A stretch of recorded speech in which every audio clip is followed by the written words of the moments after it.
안녕하세요. 상식이 돈이 되는 지식스쿨입니다.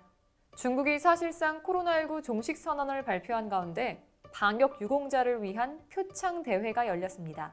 이날 행사에서 시진핑 국가주석 등 중국 최고위급 인사가 총출동해 코로나19 방역 유공자들의 노고를 치하했습니다. 인민일보는 7일자 신문 1면에 지난해 12월부터 중국 정부와 인민들이 코로나19와 싸운 과정을 일자별로 상세히 보도했는데요. 보통 함께 이겨내야 될 바이러스, 중국 코로나19 통제 전체 기록이란 제목의 기사는 전염병이 종식했을 때나 쓰는 기사라는 점에서 마치 중국이 코로나19가 끝났다고 전 세계에 주장하는 것 같은 모습을 보여 여러 의미로 큰 주목을 받았습니다. 코로나 진원지인 우한에서는 마치 코로나19 이전으로 돌아가 일상을 되찾은 것처럼 보이는데요. 9월 1일에는 유치원 2,842곳과 초중고 학생 140만 명이 한꺼번에 등교를 시작했습니다. 또 코로나19 전파 우려 속에서도 일주일간 맥주 축제를 열어 10만 명 이상이 다녀갔고, 워터파크에서는 풀파티를 열어 아이를 동반한 가족이나 젊은 커플들이 파도에 몸을 맡기고 춤을 췄습니다. 게다가 우한 외의 다른 지역에서도 대규모 행사가 속속 열리고 있습니다. 칭다오에서는 지난 23일까지 진행된 연례 맥주 축제에 연 인원 400만 명이 다녀갔으며 이들이 비운 맥주는 약 400톤에 가깝다고 합니다. 하지만 전 세계적으로 코로나19 확진자는 9월 7일 기준 2,708만 2,540명이고 사망자는 88만 3,001명입니다. 이런 상황에서 그 어느 나라도 아닌 발원지인 중국, 특히 우한에서 이런 대규모 축제를 연다는 건 과연 무슨 생각일까요? 그리고 확진자가 나오지 않았다는 중국 측의 공식 발표에도 불구하고 이 기간 중국발 한국행 승객 5명이 확진 판정을 받아 논란이 일고 있는데요. 중국은 정말 코로나가 종식된 게 맞을까요? 영상 시작 전 좋아요와 구독 부탁드립니다. 전 세계가 인정하는 가치 투자자 워렌 버핏이 인정한 바로 그 책 오른쪽 버튼을 눌러보세요. 지난 7일 중국 위생당국은 지난달 16일부터 이달 6일까지 본토에서 코로나19 확진자가 나오지 않았다고 밝혔는데 이 기간 동안 중국발 한국행 승객 중 5명이 확진 판정을 받아 중국 검역의 정확성에 의문이 제기되고 있습니다. 아직 이 5명의 국적은 파악되지 않았지만 만일 확진자가 중국인일 경우 한국행 비자 발급 단계에서 코로나19 핵산 검사 결과를 제출해야 합니다. 그런데 검사 결과를 받아놓고도 중국에서 출발했다면 중국 핵산검사 정확도에 대한 논란도 커질 것으로 전망됩니다. 중국은 코로나19 핵산검사에서 양성이 나온 환자 가운데 증상이 없는 경우 무증상 감염자로 분류하는 반면 한국은 핵산검사에서 양성이 나오면 모두 확진자로 분류하는데요. 이번에 중국발 확진자는 중국 기준으로 봤을 때 무증상 감염자일 확률이 높습니다. 여기서 중국발 한국 승객이 한국으로 입국하는 경우는 한국인이거나 외국인이거나 하는 두 가지 경우입니다. 먼저 한국인인 경우 중국에서 한국으로 들어갈 때 특별히 핵산 검사 결과를 제출하지 않습니다. 만일 한국인이 확진됐다면 중국에서 무증상 감염 상태로 있다가 한국에서 코로나19 확진을 받은 것으로 볼 수 있습니다. 지금까지 한국인 중 중국에서 코로나19 확진이 나온 사례는 지난 2월 칭다오에서 체류하던 한국인 가족 3명이 전부입니다. 두 번째는 중국인 등 외국인이 한국에 입국하려다 확진이 된 경우입니다. 주중 한국 대사관은 한국 비자를 내줄 때 코로나19 핵산 검사 결과 음성이 나왔는지 반드시 확인을 하는데요. 다만 비자 단계와 실제 입국일과는 다소 차이가 있을 수 있기 때문에 만약 중국인이 한국에 딱 도착하자마자 코로나19 확진으로 판명됐다면 중국에서 시행한 코로나19 검사가 잘못됐거나 확률은 낮지만 핵산 검사 이후 입국하기 전에 무증상 감염이 된 것일 수도 있습니다. 현재 중국발 코로나19 확진자 5명 중 일부는 중국인인 것으로 알려지고 있죠. 일부에선 이렇게 다소 이해하기 힘든 상황에 중국 당국의 통계의 정확성을 의심하고 있습니다. 이런 와중에 중국 중앙문헌출판사는 공산당 중앙당사 및 문헌연구소가 편집한 시진핑 주석의 위험 도전 및 돌발 사태 대비에 대한 논술집을 전국에 발간했습니다. 이 책자는 시진핑 주석이 지난 2012년 11월부터 올해 7월까지 발생했던 돌발 사태에 대한 연설, 보고, 담화, 지시 등 180편이 담겨 있습니다.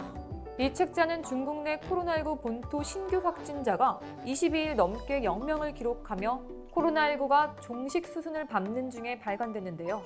이는 시진핑 주석의 전염병 대처 지도력을 부각하는 의도가 있어 보인다는 지적이 나오고 있습니다. 중국 인민일보는 이 책과 관련해 시진핑 주석을 핵심으로 하는 중국 공산당 중앙이 우한의식을 강화하고 통제력을 높이며 중대한 위험을 방지하는 데 주력하고 있다고 자화자찬식의 평가를 했죠. 그러면서 시진핑 주석의 지도력이 나오는 이 책자를 학습하는 것은 위험을 해소하고 험난한 길을 헤쳐나가 중화민족의 위대한 부흥이라는 중국몽을 실현하는 데 매우 중요한 의미를 갖는다고 아주 주관적인 평가를 했습니다. 그런데 말입니다. 과연 중국 언론은 정말 정부와 시진핑의 국가 재난 대처가 옳고 훌륭하다고 생각하는 걸까요? 국제 언론 감시 단체인 국경 없는 기자회, 즉 RSF는 지난 4월 전 세계 180개국을 대상으로 조사한 2020 세계 언론 자유 지수를 공개했는데요. 여기서 언론 자유 지수란 지난 2002년부터 180개국을 대상으로 미디어 자유 수준을 측정하는 지표이면서 매년 발표를 하고 있습니다. 이 발표에서 중국은 지난해와 같은 177위에 올랐습니다. 사실상 아시아의 언론 자유는 높은 편이 아니었지만 중국이 이를 낮추는데 더욱 한몫하고 있죠. 크리스토프 들루아루 RSF 사무총장은 올해 선정 결과에 대해 이렇게 말했습니다. 코로나19 대유행은 자유롭게 취재하고 보도할 권리에 대한 위협이 되는 많은 위기들을 더욱 증폭시키고 있다며 코로나19와 세계 언론 자유 지수상 국가별 순위는 분명한 상관관계가 있다. 이어 중국은 코로나19 위기를 은폐하기 위해 자국의 시민 2명을 체포하는 등 언론인 100여 명을 구금하고 있다고 덧붙였죠. 이 사건은 올해 초 중국 현지의 코로나19 사태가 계속됐을 무렵 중국 정부를 향해 비판적인 언사를 던진 인물들이 연달아 실종된 것인데요. 변호사이자 시민 기자를 자처한 천추스는 1월 24일부터 우한에 들어가 현지 상황을 SNS로 전하고 자신이 목격한 병원의 상황이나 부실한 의료 체계를 비판했는데 그리고 얼마 지나지 않아 실종됐습니다. 이러한 상황을 전하던 의류 판매상 팡빈도 같은 일이 생겼습니다. 팡빈 역시 우한 시내 병원에서 많은 사망자가 발생하고 있다는 상황을 전하는 한편 중국 정부를 비판하는 주장을 하다 실종됐습니다. 또 칭화대학교 법학과 시장윤 교수 역시 이번 코로나19 사태의 원인은 시민사회와 언론 자유가 말살됐기 때문이라는 정부 비판 기고문을 올린 뒤 실종됐습니다. 이렇게 중국 정부를 비판하는 인물들이 실종하는 일이 흔하게 일어나다 보니 버뮤다 삼각지대에 비유한 단어가 만들어졌는데요. 바로 버뮤다 핑핑지대로 중국 정부, 특히 시진핑을 비판하면 사라진다는 뜻이죠. 이렇게 자신들의 입장과 다르면 바로 해치워버리는 모습은 일본의 언론도 만만치 않습니다. 지난 여름 일본이 경제 보복 카드를 꺼낸 것을 두고 자국 내에서는 물론 국제사회에서도 적잖은 비판을 받고 있는 가운데 일본의 악화한 언론 자유 실태마저 도마에 올랐습니다. 미국 일간 뉴욕타임스는 일본은 언론의 자유가 헌법에서 소중히 다뤄지고 있는 현대 민주주의 국가이지만 정부는 가끔 독재 체제를 연상시키는 행동을 한다며 어떤 언론인들의 기자회견 접근을 거부하거나 기자들을 통제하기 위해 정치와 언론사 경영진 사이에 사교관계를 활용한다고 비판했습니다. 그러면서 도쿄신문 사회부의 여성 기자인 모치츠키 이소코의 사례를 소개했습니다. 모치즈키 기자는 하루 2차례에 진행되는 스가 요시히데 관방장관의 정례 기자회견에서 끈질긴 질문을 하는 것으로 유명합니다. 실제로 모치츠키 기자의 질문에 스가 관방장관이 성의 없게 답변을 하자 23회나 비슷한 질문을 반복해 통상 10분 정도인 기자회견이 40여 분으로 길어진 적이 있었죠. 스가 장관은 이와 관련해 도쿄신문에게 추측에 근거한 부적절한 질문을 반복한다며 모치즈키 기자를 기자회견에 보내지 말라고 요구하기도 했습니다. 게다가 일본의 언론 자유 수준은 2012년 제2차 아베 정권 출범 이후 급격히 낮아졌다는 평가를 받고 있는데요. 일본의 세계 언론 자유 지수 평가 결과는 2011년에는 32위였다가 올해는 66위로 하락했습니다. 한편 한국은 이 평가에서 42위를 기록했죠. 지난해보다 1단계 하락했지만 아시아에서 가장 높은 순위고 점수상으로도 지난해보다 1.24점 높습니다. RSF는 아시아 지역은 전체주의적 선동, 감시, 협박, 물리적 폭력, 사이버상의 괴롭힘 등 저널리즘을 괴롭힐 만한 모든 문제가 상존하는 지역이라고 분석했는데요. 그런 아시아에서 언론지수 양호를 기록한 국가는 한국과 대만이 유일합니다. 그리고 한국은 올해도 역시 아시아에서 가장 언론 자유도가 높은 국가로 평가받았죠. 또 RSF는 한국은 과거 언론 자유 지수에서 30계단 이상 하락한 적이 있지만 정부가 방송사 사장 지명과 관련해 오랜 기간 지속됐던 MBC, KBS, YTN의 갈등 해결을 위해 노력했다고 평가했습니다. 한편 한국을 제외한 한반도 주변 국가의 언론 자유 지수는 비관적입니다. RSF는 중국에 대해 국영이든 민간 소유든 중국 미디어는 모두 공산당의 세밀한 통제를 받는다면서 65명 이상의 언론인과 블로거들이 현재 중국에 억류돼 생명의 위협을 받고 있다고 우려했습니다. 또 북한에 대해선 북한은 국외에 기반을 둔 미디어의 콘텐츠를 보거나 읽고 듣는 것만으로도 수용소에 보내질 수 있고 심지어 인터넷상의 통신과 파일 전송까지 완벽하게 통제하고 있다며 언론 자유 지수에 있어 최악의 국가라고 평가했습니다. 현재 언론 자유가 하락하고 있는 이런 세계적 흐름에서 오히려 한국은 역행하며 앞서 나가고 있죠.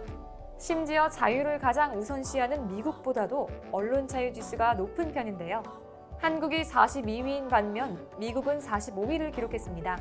특히 이는 각국의 헌법 1조 1항을 보면 그 나라에서 무엇을 우선시하는지 알 수 있습니다. 중국의 헌법 1조 1항은 중화인민공화국은 노동자 계급이 지도하고 공농연맹을 기초로 하는 인민민주주의 전제 정치의 사회주의 국가이다 입니다. 일본은 천황은 일본국의 상징이자 일본 국민 통합의 상징으로서 그 지위는 주권을 갖는 일본 국민의 총의에 근거한다 입니다. 이들에 비해 한국의 헌법 1조 1항과 2항은 대한민국은 민주공화국이다. 대한민국의 주권은 국민에게 있고 모든 권력은 국민으로부터 나온다입니다. 따라서 한국의 이런 자유로운 분위기는 국민들의 높은 민주주의 정신에서 비롯된 것입니다. 게다가 주변 국가들과 다르게 한국은 역사적으로 자유를 쟁취하기 위해 국민의 손으로 직접 노력하고 피 흘려 지켜왔습니다. 그렇기 때문에 중국과 일본에 비교할 수 없을 만큼 시민사회가 강하고 시민의식이 성숙해 언론의 자유도도 높을 수밖에 없는 겁니다. 여러분도 자화자찬하고 국민을 억압하는 중국하고 일본과는 다르게 우리 대한민국은 시민사회와 시민의식이 점점 더 성숙해지는 것처럼 언론의 자유도도 현재 아시아 1위를 차지하고 있는 것을 넘어 언젠가는 곧 세계 1위의 언론 자유국이 될 수 있을 거라고 생각하시지 않나요? 이와 관련된 여러분의 다양한 의견 댓글로 남겨주시면 감사하겠습니다. 혹시 주식하시나요? 세계 1위 투자가 워렌 버핏도 극찬한 한국의 급등 종목 발굴 사이트 다트 궁금하지 않으신가요? 이 책 한 권이면 왜 급등 종목이 나오는지 완벽히 파악할 수 있다. 오른쪽 버튼을 클릭해주세요. 안녕! 이상스쿨 주식을 모르면 이상스쿨 주식 모르니 이상스쿨